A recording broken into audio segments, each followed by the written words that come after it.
If I have this, then I'll feel settled in.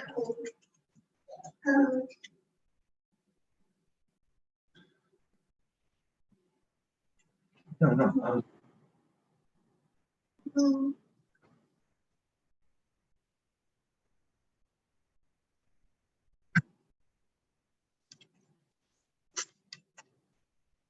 Okay, so we got our tech here.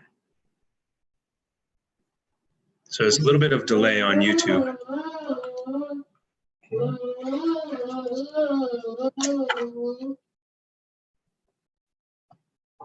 Sending this link here so you can test it. Hey, come eat some of this. This way, Elise. I did. Wait, all the way over there? It's only 10 minutes from now.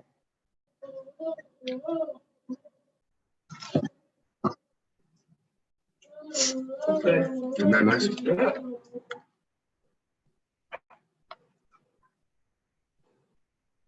Yeah, you recorded on there. You sound beautiful.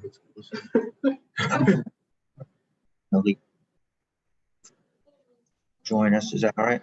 Mm-hmm. Send her a Zoom.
There in a second.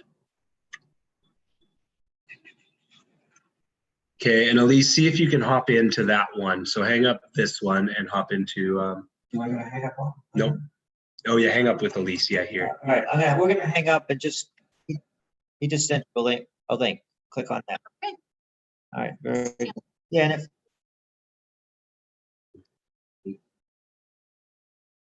Yeah, this. And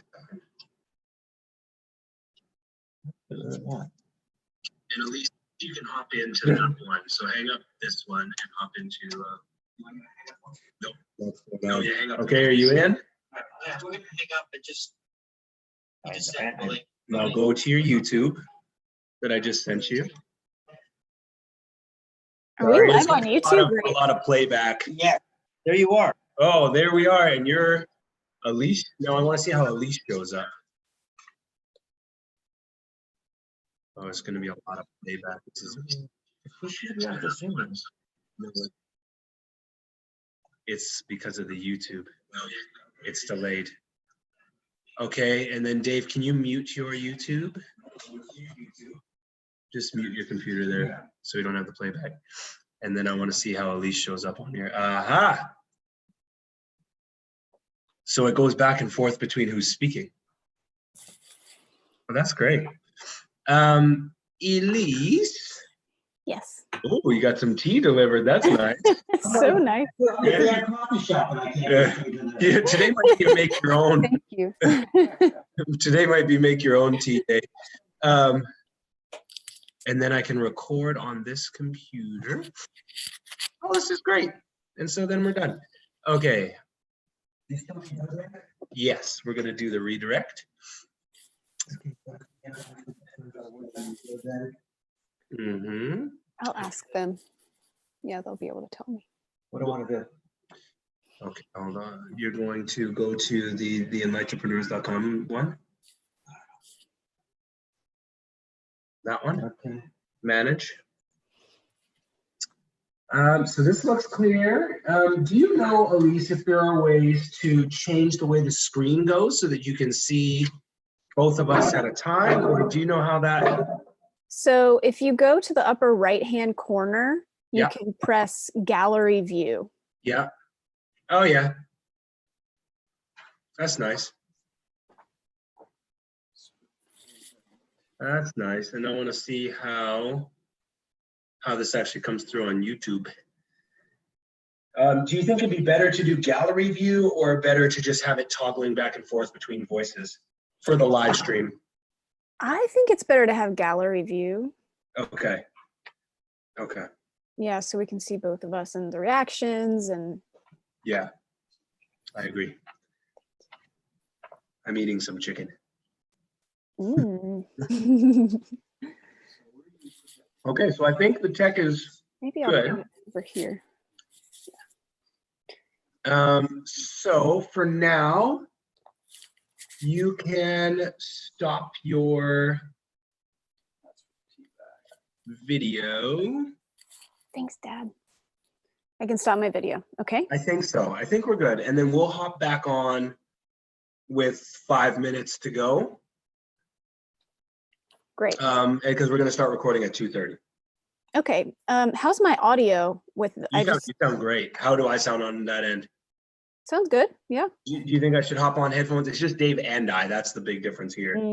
Yeah, probably better for y'all to be off headphones. Let me just try without. And Sure. Yeah, see. try without. So this is without headphones. How is it? There's a difference. You just sound a little bit more distant, but it's not. The last option is with ear pods, which are a little less visually distracting. Let's see about that.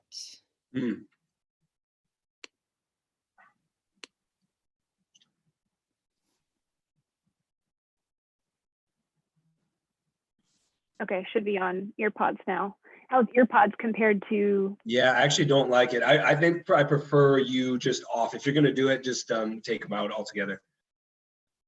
Okay, I'll use the headset then, because that was the best sound, the right? computer audio is fine. Oh, really? Yeah, there was a difference, but it wasn't crazy. And then actually, I found the computer audio better than the ear pods. Better than the ear pods. Okay. Yeah. So like the earphones were the best, but it's marginal.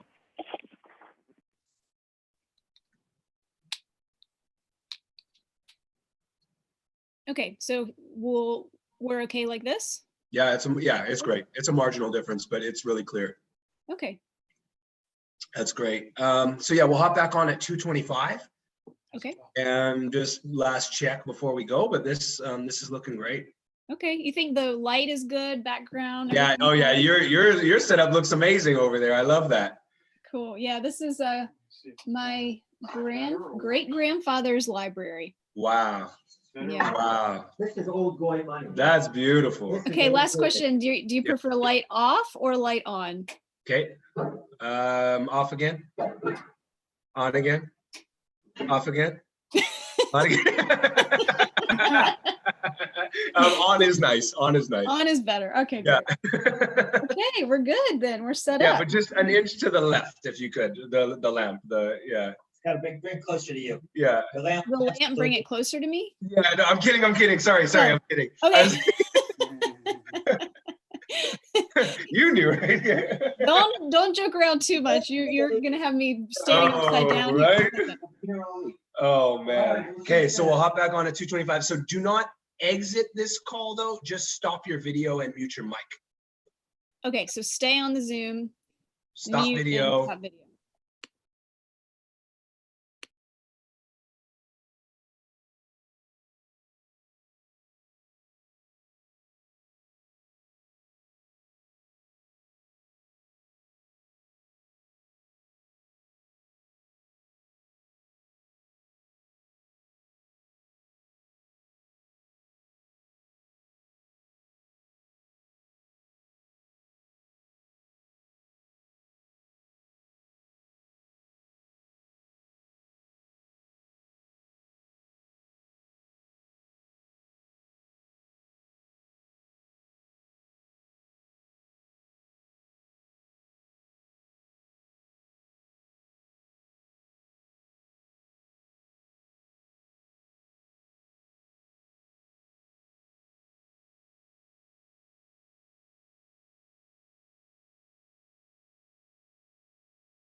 You're still muted.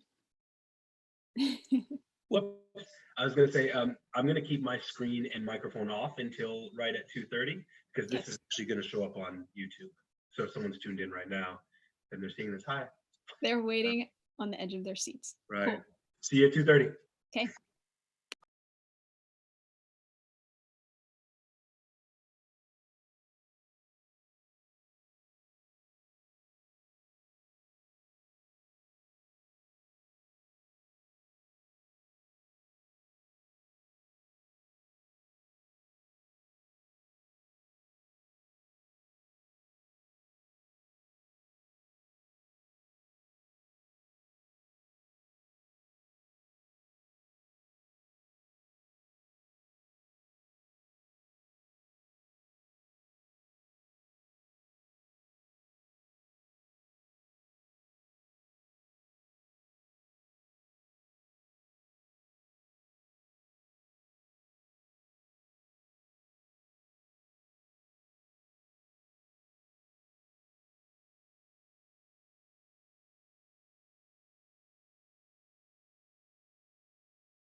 But it should, so mine automatically redirects. It's because you've been there too many times. Okay, hop over.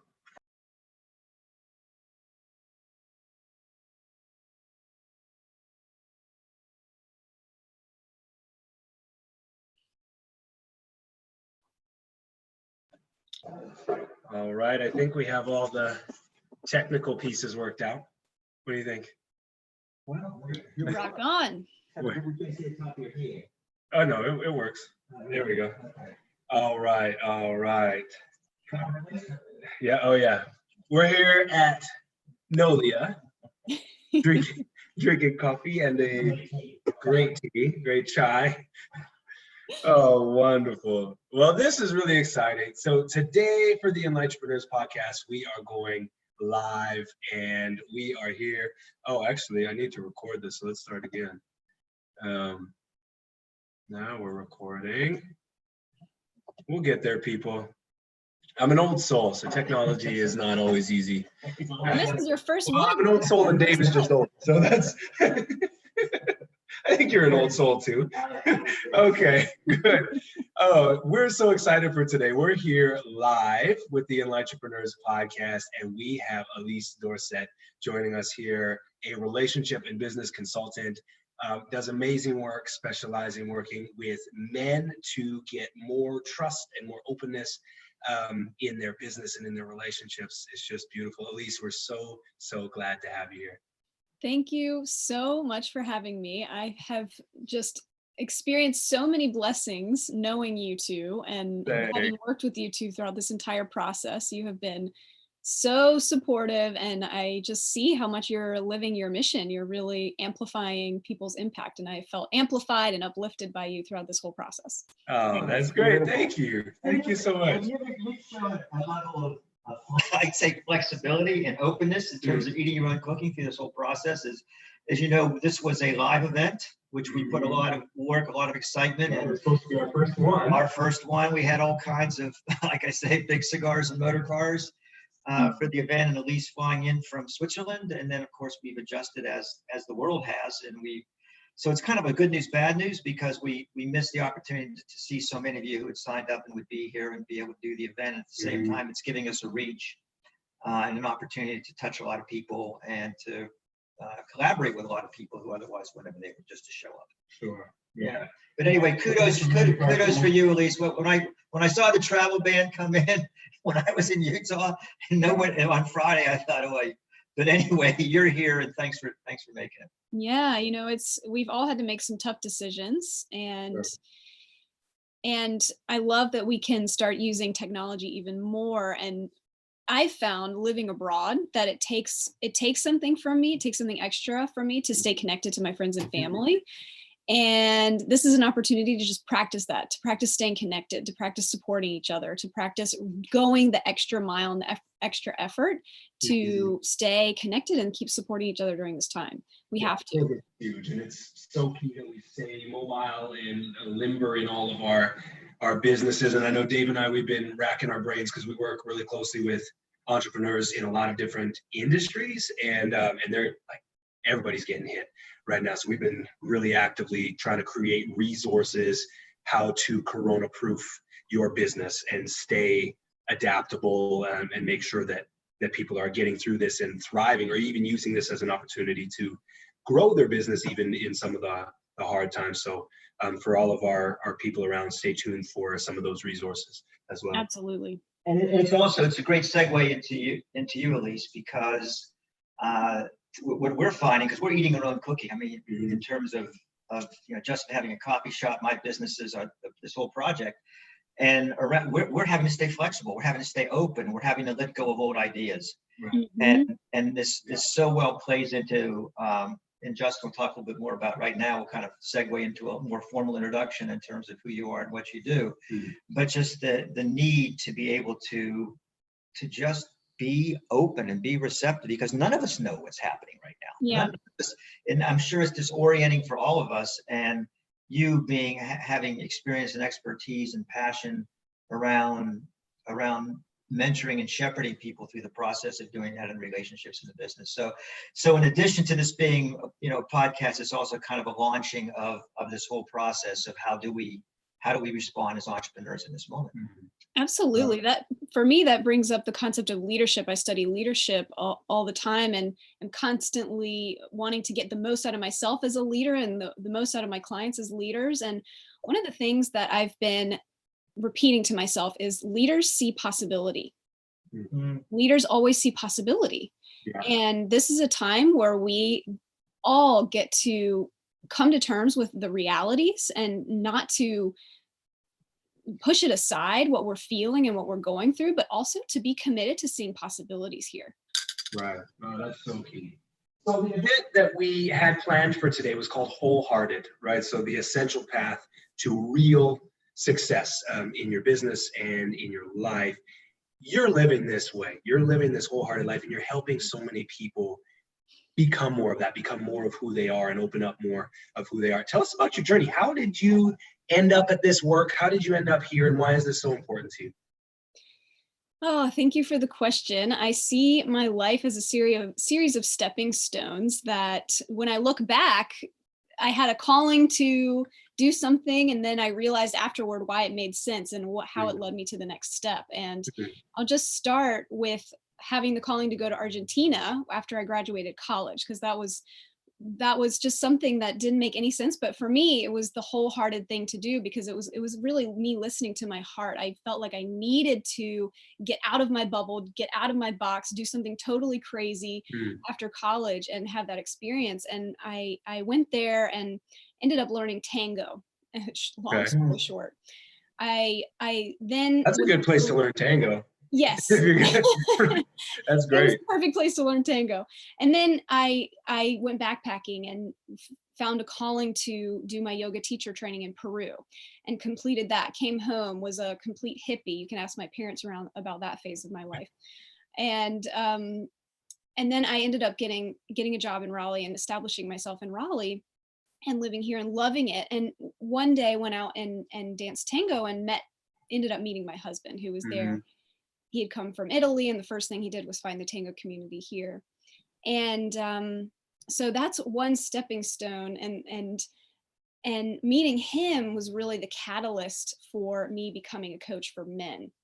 And watching him go through his journey has been so inspiring for me, inspiring to watch him, also inspiring to experience his change as he has worked with coaches and studied leadership to experience how different he is with me and how different our conversations are, because both of us have been. So tell me about that transformation. What was that like? What were some of these big breakthrough moments that were so inspiring for you? Okay, I've been thinking as I've been preparing for this, I've been thinking about and experiencing wholehearted and vulnerable moments leading up to this, as you both know. Yeah. And I will share this, and it is vulnerable to share. We were having a conversation about life and about each of our different tendencies to how we approach things. I tend to have an approach of I want to feel good. I think it's good to feel good, and I think it's good to help others to feel good. But I'm learning that we also have to experience our pain fully in order to feel good. And so we were Have talking you about ever done the Enneagram? Yes. Okay, I'm curious. What are you on the Enneagram? I think is that the one where it's number 1 through 9. Yeah. I'm a 6. Okay, 6 would. Okay, maybe. Anyway, well, it's just a great way to direct, because I think I have an idea based on what you're saying. Probably not 6, but go ahead. Okay. Continue. Yeah.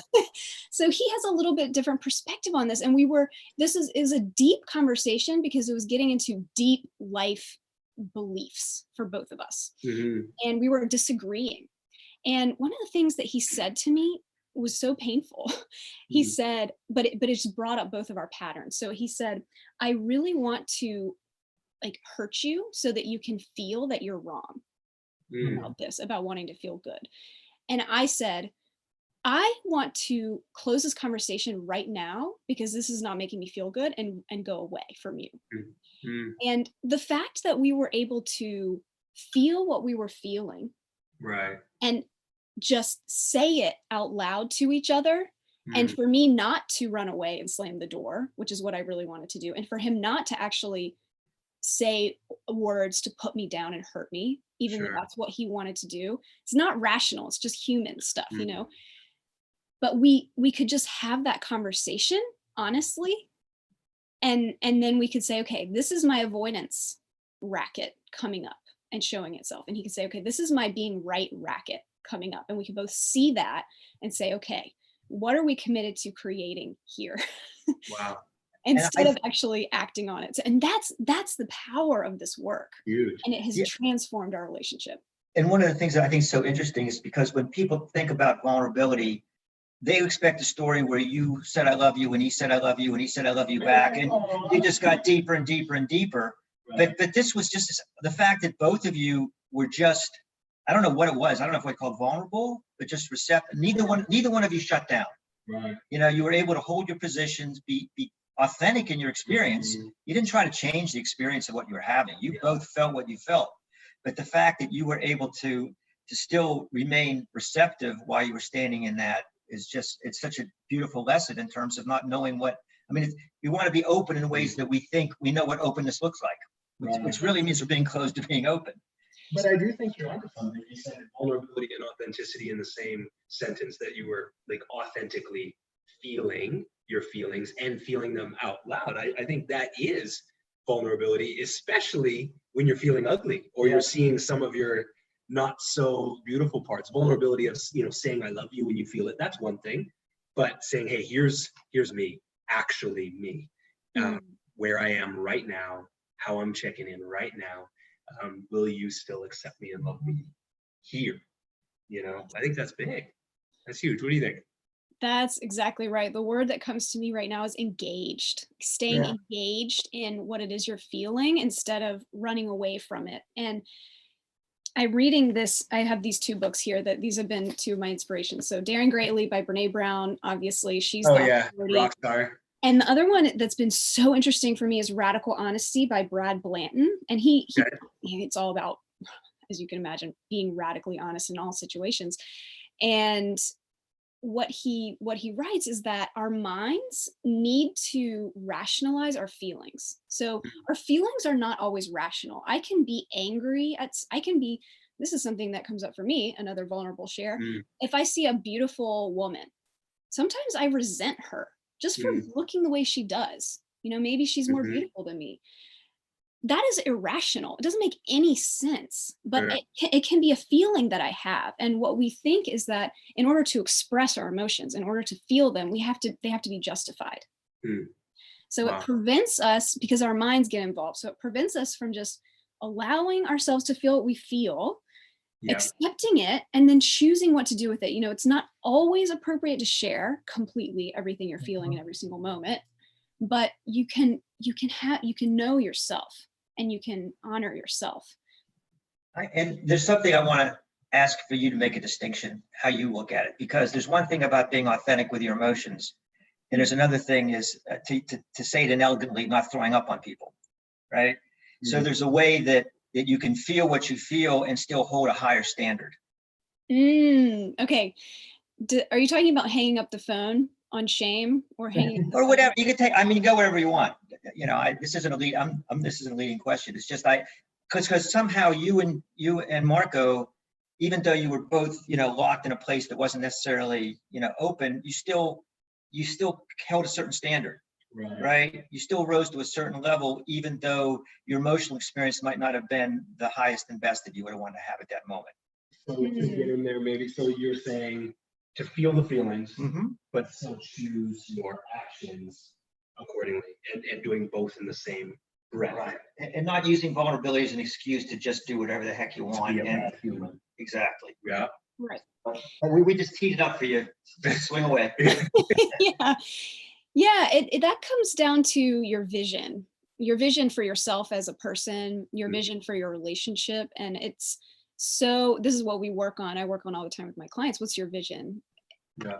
And when you're clear about that, when you're clear about your vision of who you want to be and the kind of life you want to live and the relationship you want to have, you can feel what you feel, and then you make a choice based on your vision. So that was a moment for Marco and me to be able to come together and say, okay, this is authentically how we're both feeling. We trust each other enough. We've built the trust with each other enough that we can share that so deeply and so honestly with each other. Now, where do we go from here? What's our vision? I love that. And we co-create it, and we work our way to it. Maybe our vision in that moment is to part and say, okay, we need a little time separate. Sure. We need to go outside. Or maybe our vision is, let's stay engaged in this until we work it through. Right. But you're always being called to a higher vision by the relationship itself. I think that's beautiful. So how do you see this showing up now in business owners? A lot of our listeners are entrepreneurs or business owners. What does it actually look like for them to get vulnerable with their teams, for them to get authentic in their work and aligned to their work? How do you see this engaging there for entrepreneurs? So important. I was talking to a lot of different entrepreneurs, business owners, venture capitalists, leaders, as in preparation for this conversation, asking them about wholeheartedness and vulnerability. And I heard a few different stories that are really key. So I'll tell the first one. So I was talking to someone who said, you know, one of my managers, he's a really good manager. He's a really good guy, but he acts like he always has the answer. He acts like when he gives, he has a shield. Everyone can feel it. He has this armor where he is putting on a mask at work. He's acting like he's strong. He knows everything. Like he kind of orders people around, and he wasn't getting good results on the team. He had a lot of turnover on the team. People weren't responding well. People didn't like him, and he wasn't making sales, and his team wasn't making sales. And this person who I was talking to said that he was able to give him feedback on how he was, and said, you know, it would be nice if you could just open up a little bit more, if you could just share how you're really feeling. Yeah. If you could be a little more receptive to other people's feedback. And that he was able to shift a little bit after that feedback.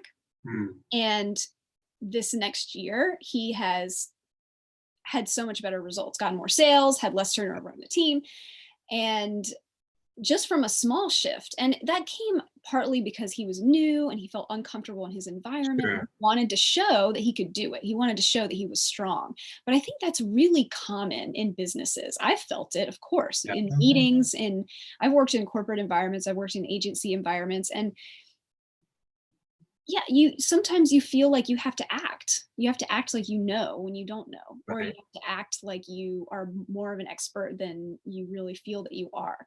So Yeah. there's a line, but people respond when you're true, when Yeah. you're real. So let me play off that.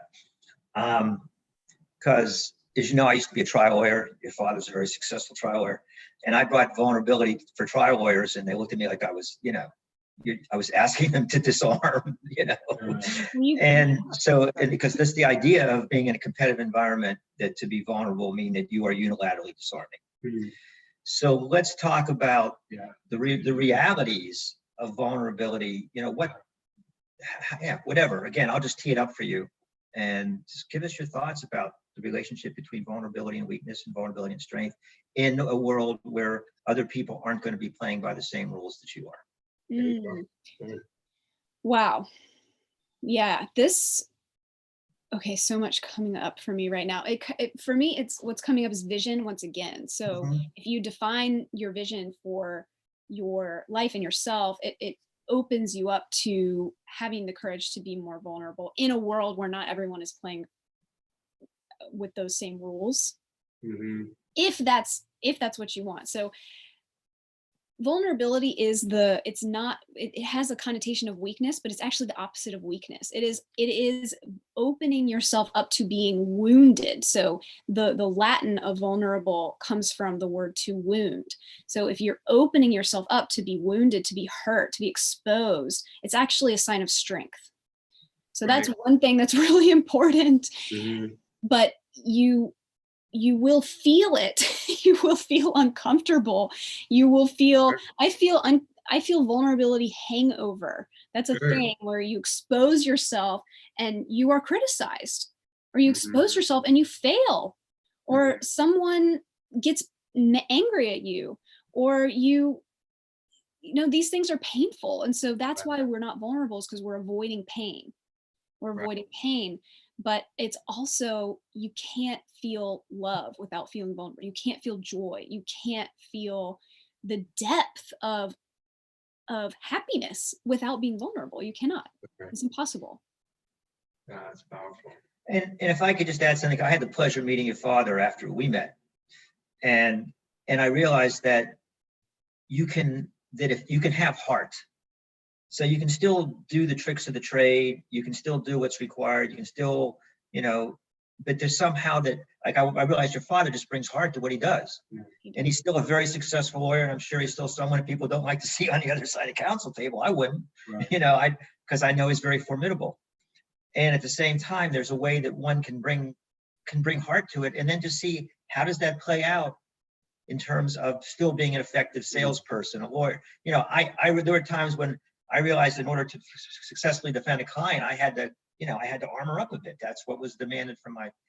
But anyway, I just think somehow that just bringing that wholeheartedness, that beautiful phrase. I don't know which one of you two came up for this for the podcast, but anyway, just you bring wholeheartedness in, and then you see what does that look like in terms of the realities of the situation that I find myself in business or my profession.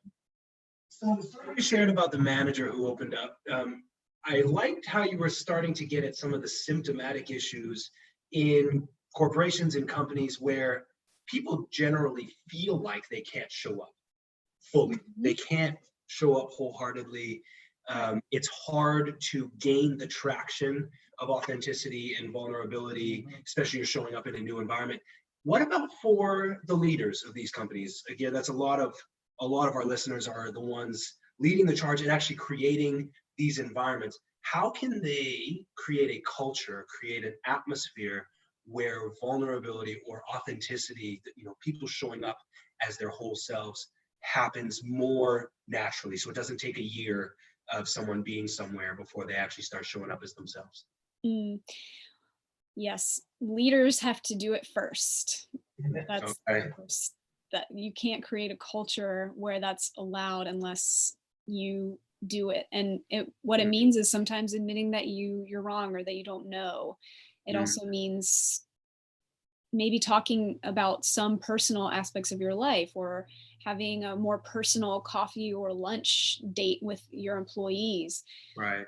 And it leads to a feeling of more unity. It leads to people doing better work. It leads to people opening up to each other. And, you know, if someone has a friend at work, they're much more likely to stay and in an office setting. And we're all humans. We're all humans, and we're not robots. And we have to recognize that we also get to, of course, like I said before, vulnerability doesn't mean coming into the office and like crying all day. Right.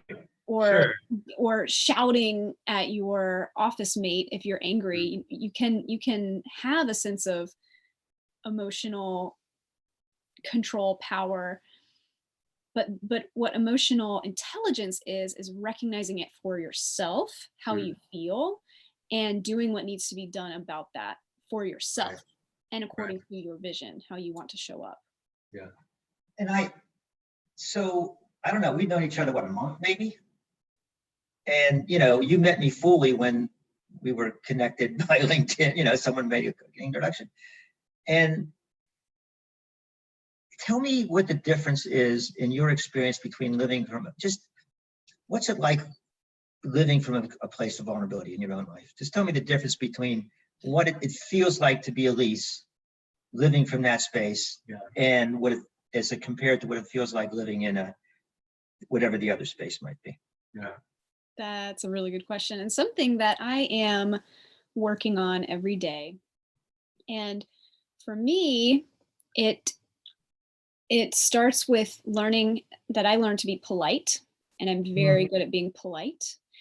And growing up, that was something for you? Yes, growing up, I have always been taught to be polite, and I've always wanted people to like me. So that has worked for me really well socially and in my life. And it's a habit of, and I'm very good at it, knowing what I think someone might want to hear from me instead of saying what I actually think. Okay. And really being afraid of conflict, really terrified of conflict, and really being afraid to look stupid or weird or say something that might make someone uncomfortable. I'm good at creating harmony and smoothing out situations. And there's nothing wrong with being good at that. Like that's a strength that I have. Good skills, yeah. Those are good skills. And I also have to recognize, especially as a coach, that my vision now is not necessarily to be liked, but more to be trusted. And to be trusted, you have to be honest. And sometimes being honest makes people uncomfortable. And especially when I'm going deep with clients, I have to be honest with them. I have to go into whatever the true issue is that's very painful for them, which is, you know, if they didn't have some kind of pain, they wouldn't be working with me. So we have to get to the bottom of what that is. And I have to ask them questions that are uncomfortable for me to ask and uncomfortable for them to answer. And I have to engage with that and stay with that. And that is very vulnerable for both of us.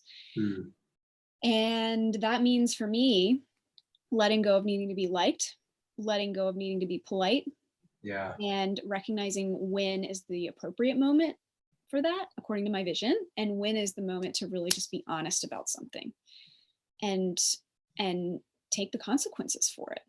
Wow. Here's what I want to know. What was the breakthrough moment for you? Was it a massive thing that I'm done just trying to be polite and people please, and so I'm going to do this big thing just to, you know, jump out of the airplane and hopefully my parachute works? Or was it more these micro risks that you took along the way, or a combination of both? What did that look like for you to break out of that that paradigm that was holding you back from showing up fully? Yes, I don't think I've broken out of it. I'm not. Or to start, how about that? I'm just starting. Yeah. And it's been micro. It's been micro for me, recognizing and through the leadership training that I do, that has set up a space for me where people in the group know what I'm working through. They know it's very open, all of our light sides and our dark sides and what the challenges are, and we get group coaching. And so the they can recognize. And so if I take a risk and I say something and it offends someone and they say, okay, that was too much, or, that way didn't work, but maybe you could have said it like that. So it's kind of like a workshop experiment environment where I can try things. So that's been really supportive for me. Also, my husband is continually pushing me. He's continually, this is one of his strengths. He's continually asking me, did you go there with them? Did you ask them their vision? Did you ask them a difficult question? Or were you just trying to look good? Were you just trying to be liked? Were you just trying to be nice? He's constantly asking me that. So I'm really thinking about it a lot. And then I can take one more step, one more step. As much as I wish that it could be just one day I wake up and I'm completely able to go there, it's been micro. And I think you, in a way, I see one of the answers to the question I asked about what does it feel like, because you can be you don't have to pretend to be more than you are. That's so beautiful. You don't have to. I'm the expert. I got it kicked out of this. I got the tail kicked out of this thing, and I'm going to tell you what I know because there. First of all, there's what we pick up, and I'm sure the viewers and listeners pick up. There's a strength in your authenticity. So, independent of whether you claim credentials or development that you hadn't reached yet, but just with this is something the three of us share, and I think we've all bonded with. Is it's just so nice to be able to say, this is who I am. And that is just freeing. It's such a different way. And we all snap back and I snap back into trying to be something. And that's just who I am. Justin less of it. Justin can't be anything other than what he is. Let it go on the minutes. Let the minutes reflect that I do not have really anything figured out. All right, let me just don't let the truth get in the way of a good story here. All right. But anyway, the point is that, go ahead, Dave. Sorry. No, but I just want to say that I think this is part of what we model, what we experience, what we have is to stand in our strength and to stand in who we are at the same time and find we don't have to toggle back and forth between being strong and being who we are, that they start to come together and then that's just a radically different way to live. Well, and I think there's something interesting here on the vulnerability side that's a new exploration for me. So there's a vulnerability, okay, here are my blind spots, here are my weaknesses, here's all of me, and showing up that way. There's also a vulnerability for me of actually showing up in my power, which to me is actually very vulnerable to say, no, I'm good at that. I can do that, and I'm capable and competent, and not playing small and not pretending like, like if we're working with people on business coaching, like I can't help people. Oh yeah. Period. And being okay and to show up in my power that way, that's actually really more vulnerable for me. And then you can radically change someone instantaneously. We're talking about things that take time and micro steps and stuff. But what we've all experienced on both sides, whether we're being formal, informal, coach, mentee, is that it doesn't take any time at all.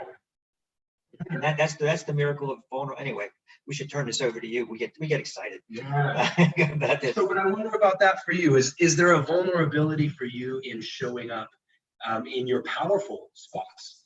What does that look like for you? How does that play out? Whoa, yes, it's about being enough, knowing that I am enough just the way I am, just with how much I've studied, and to be on the journey. And because I'm absolutely on the journey. And this is something that I get feedback about from my clients about, is like, they say, thank you for sharing that you are also going through difficult times. Because coaching is not me having the answers. It's not. It's me being on the journey, also understanding what's happening and holding someone's hand, or holding a space for them to have their transformation, which yes, can be fast. But so yes, it's knowing that I have the capacity and the power to do that for someone just as I am. I don't have to do another course. I don't have to read another book. I don't have to do another certification. I will continue to do those things because I know that I want to keep getting better and better. But right now I am enough. And putting myself out there and saying, this is what my work is worth. and being confident about that, and enrolling someone into that is so vulnerable. Oh my gosh. Sure. And Yeah, it's like you're putting your art out there. Yeah, right. Yeah, you're claiming it. Yeah. And once you claim it, I mean, you're done. You burnt your ships. There's no going back. Mhm. And Yes, that's a very vulnerable place. to and be. there's the line between, well, what I've noticed about myself is sometimes I go too far and I act more confident than I really am. So I want to show up confident, but not Right. fake, Right. and not confident. You have to just, man, it takes practice. So I want to circle back to something that it could have been easily missed at the beginning about, I can't remember the word, by saying potential everywhere, or I think possibilities was the word you used. Leaders, yes. And one of the things that you and I bonded over on our first call was we said we can't help but see opportunity everywhere. And sometimes we see opportunities where there's not real opportunities. That's discernment, that's maturity. But one, I have two questions for you. Okay. Question one is, what's the relationship between vulnerability and that capacity or that talent or that predilection to see opportunity everywhere? Question one. Question two is, how does that relate to the present time when there is so much disruption that's happening right now worldwide? Vulnerability and possibility. Well, here's my take on it, because you're right. We both have that in common, where All three of us do. there are lots of shiny objects and butterflies. And sometimes the vulnerable, wholehearted thing for me to do is focus on one thing and really take it and go deep with it and give it my all, my whole heart, going all in, and recognizing that I actually have a tendency, and it's easier for me to jump to another shiny object or another butterfly instead of continuing on and finishing to excellence. So, and it's vulnerable because it's painful for me to miss out, to feel like I'm missing out. And it's painful for me to get excited about something and miss out on that feeling of excitement, and to sit myself down and show up once again to something that I said I was going to complete 2 months ago. Yeah. Awesome. And I think, go ahead. I was going to say that there's something about what keeps us from seeing opportunities is preconceptions about what an opportunity looks like, right? We know opportunities going to come. It's going to look like this. Right. I never dreamed my perfect partner would be, 37 years younger than me, half Jamaican, the whole set. Who knew? It seems, yes, it's working great. But I mean, in the same way, just with all these, I said I never dreamed that the woman of my dreams would have curly red hair. I didn't know such a thing existed, right? So there's something about just disrupting your ideas, just being open, having the vulnerability to say no. It can look like something I don't know, and having the courage and the trust and the knowing to be able to accept opportunities, or have your ears perked to opportunities that don't look like anything that you.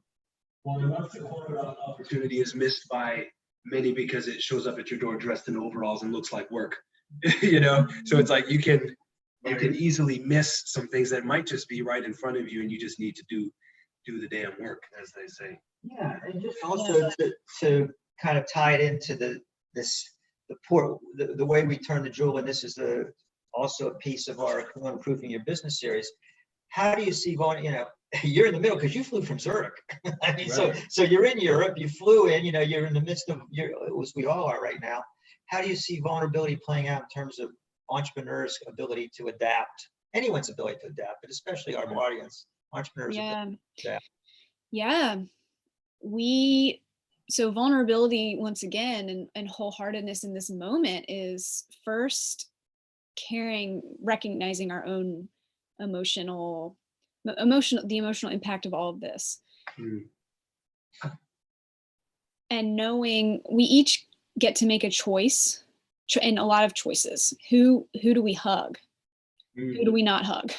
Right. For me, it's very uncomfortable for me not to hug people, to say no. Right. It's strange and uncomfortable for me. when and where do we go out? Do we wear gloves and a mask even though we look like freaks Right. around here? How do we show up for our friends? My friend had to cancel her wedding celebration. Wow. So the wedding that I came here for is canceled. So Wow. how can I show up for her in a way that I can understand her pain? Right. I understand what it's like to go through through the planning process of a wedding. I cannot hardly imagine what it was like to be canceled. I need to show up for her and be there for her, use the technology I have to be there for her, even though I can't be there for her in person, Yeah. while also being committed to seeing possibility. Like I said before, like not being dragged down. I refuse to let my energy get dragged down by this. I will take care of myself. I will take care of the people I love. I will take care of my friends. I will be there for them. And I will also see possibilities for myself, for my business, for my relationship with my husband. I don't know if I'm going to be able to get back or when. Wow. So it's just, we're all, whether we like it or not, I think we're all vulnerable right now because it's completely uncertain what's going to happen. Yeah. We don't know if the whole country is going to get shut down. Yeah. Yeah. That's powerful. And I've been having these discussions for a couple of years about, the future of business and where business is heading, just from a standpoint of the whole consciousness of humanity evolving and elevating to these new levels. And there's been this idea of collaboration over competition that I truly believe that business is heading in more and more of a collaborative, not that you don't compete and try to get better, but that it's more of a collaborative and we're all rising together. We're sharing information. Open sourcing is becoming more and more common. All of these trends are shifting. And I believe that's in part of just this rising in human consciousness. So maybe that's the opportunity here, even in this Corona opportunity, is how can we collaborate to stay alive, really, collaboration is adaptation. Being vulnerable with each other, to each other. What does that look like to be together in these ways that support each other? Because the individualist stuff can't work, especially now. Yeah, it's interesting because it's like collaboration. We all know it's important. The idea of we should get along, that's kind of a nice to have, and with a pure capitalistic perspective. And we like capitalism. It's not nothing wrong. But the idea that I just, you said that, I could just feel, especially in this, with the three of us and everyone else who's participating in this, I can feel the truth of that actually collaboration is an evolutionary adaptive mechanism that's being required in this moment. And it's so interesting. And you're on the, with what you do, you're on the cutting edge of it. Yeah. We're all on the cutting edge of what you do. And if people want to, so how do people engage with you? How do they find you? How do they tell us? Before you get to that, we're going to open up YouTube Live on Dave's computer so that you can actually ask live questions. There's a bit of lag time on the video, so just put your questions in when you're hearing this, and then hopefully we'll have something in there. We're figuring out this technology piece. We should have something in there for you. So yeah, Elise, how do we connect with you and your work? Sure. I am on all of the social media platforms, LinkedIn at Elise Dorsett, Facebook at Elise Dorsett, and Instagram, Elise_Dorsett. And so you can connect with me there. And there's more information about what I do, especially on my LinkedIn profile, but you'll also see little snippets of messages through Instagram. And one way to connect is I'm going to be hosting a workshop on Thursday. Should I talk about my workshop? Yeah, go ahead. Yeah, it's a great time. Okay, so this was another opportunity to be really flexible and reach more people. I plan to host a workshop on Thursday live in Raleigh, and we're taking it online. So it's a workshop for couples, actually. Yeah. And it's a couple hours. I think it might be an hour and a half online where we'll just come together, and it's to connect with your partner, to rekindle your relationship with your partner. I think the one opportunity that we see here during the times of this crisis is that people are staying home. And there have been a lot of jokes about how many December babies are there. So that's a lovely thing, because I talk to a lot of men, I talk to a lot of couples, and the biggest problem that I hear is, I don't have enough time. I feel like time is always scarce for Mm. me and my partner. We don't have time to connect, or we feel like roommates by now. The passion is gone. And so what I've created is a workshop that will teach you how to take advantage of the small moments and Yeah. optimize your time to really feel connected. There are a lot of exercises that you can do in 5 minutes, in 2 minutes, if your devices are turned off and you have the mechanism of an exercise to tune into each other. Yeah. It can make all the difference, because the relationship is not made of just big moments like the marriage and as you know, Sure. it's made of the small things, the small ways that we show up for each other. Yeah. And so this workshop is meant to be an opportunity to cultivate those exercises and those practices, and also take advantage of time being at home with Sure. your loved one. And they find that by connecting with you on social media platforms, right? You're going to be posting about this. I got to speak specifically to entrepreneurs and business owners, because we invest so much in our businesses and in our communities, and via time and money and all of these things. This sounds like a great way for you to invest. Like, how much are you investing at home and in your relationship, one of your core relationships with your partner? Yeah.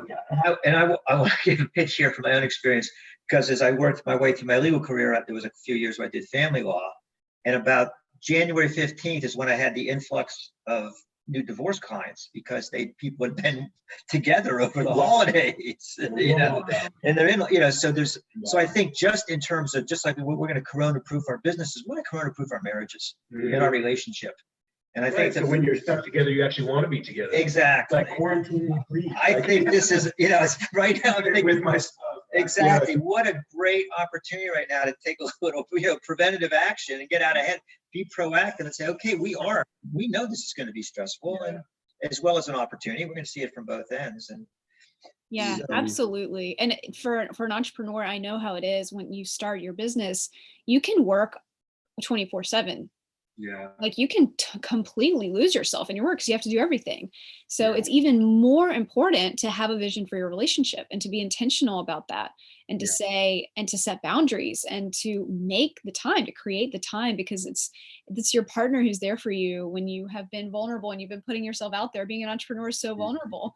You've been putting yourself out there. You've been doing your best. You've been showing your work. And then when you come home, to have that person who's supporting you, who's safe, it just means everything. So cultivate that. Well, and I think there are some vital areas that entrepreneurs neglect, which is their relationships, and then their health. You go and do this stuff and you're not working out anymore, you're not eating right, and all of these things. You have to maintain this, because it's a marathon, it's not a sprint.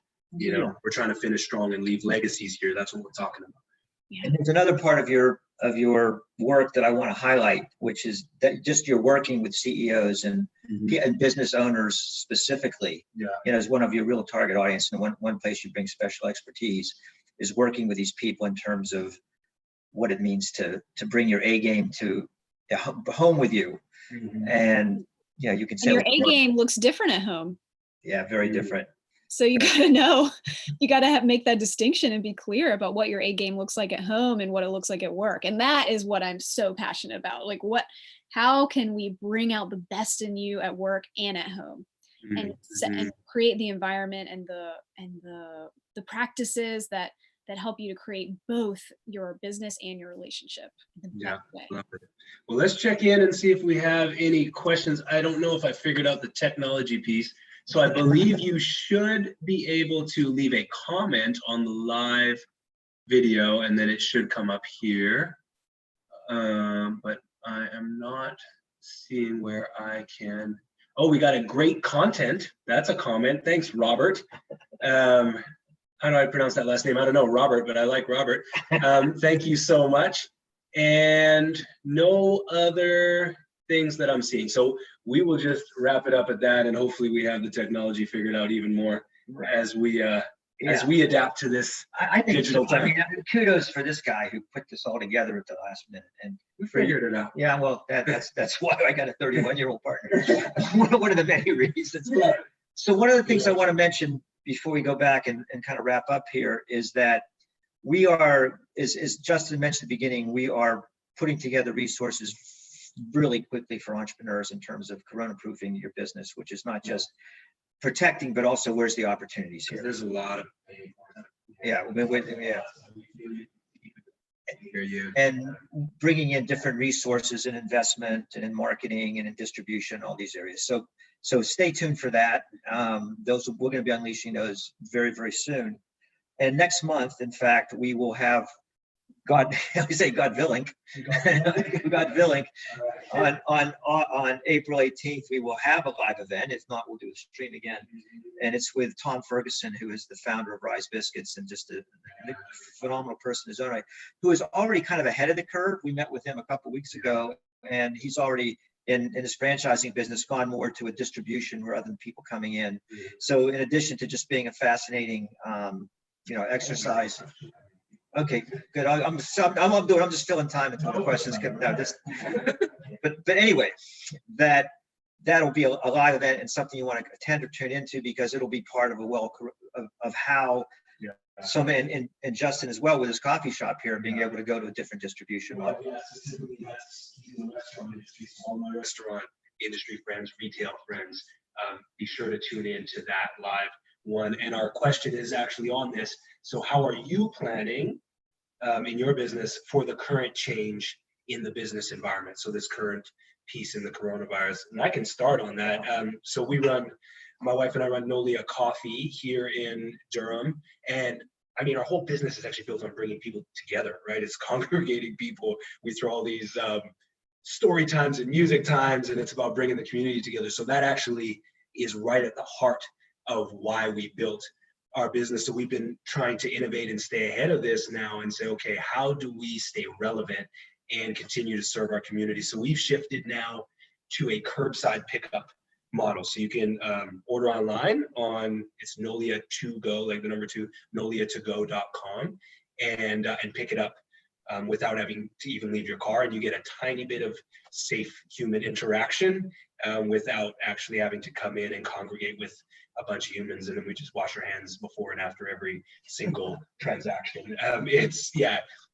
Because we still want that human connection as well. But that's one of the ways that we're trying to shift in our thinking. Okay, what are the opportunities here to serve differently? And actually, testimonial stories so far is we had one of our favorite customers, one of our regulars, put out a note to us and saying, hey, could this be available for parents with kids with disabilities all the time, so that they don't have to get out of it. And we didn't even, wow.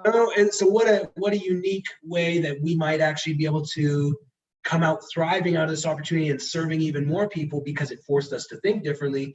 And now we're seeing opportunities like that we just didn't think of. And so thanks to our community for even chipping in some of those ideas and keep them coming. So yeah, and I would say as well in Justin's our Enlightrepreneur business, because our one of the fundamental things we provide is just a coaching service and a whole process, an assessment and process going through, and we have immediately adapted that process to what does this mean in this particular moment. Right. So right away we have content, we have ideas, but because of this need and because of this opportunity, we have shifted that so that we can immediately provide value within that. What does that mean?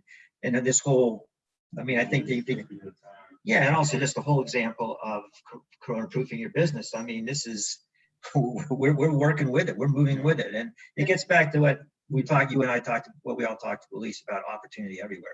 Well, I'm going to share this vulnerability is that it's really hard for a business like this. We're talking about really helping these business owners through one of the most difficult times.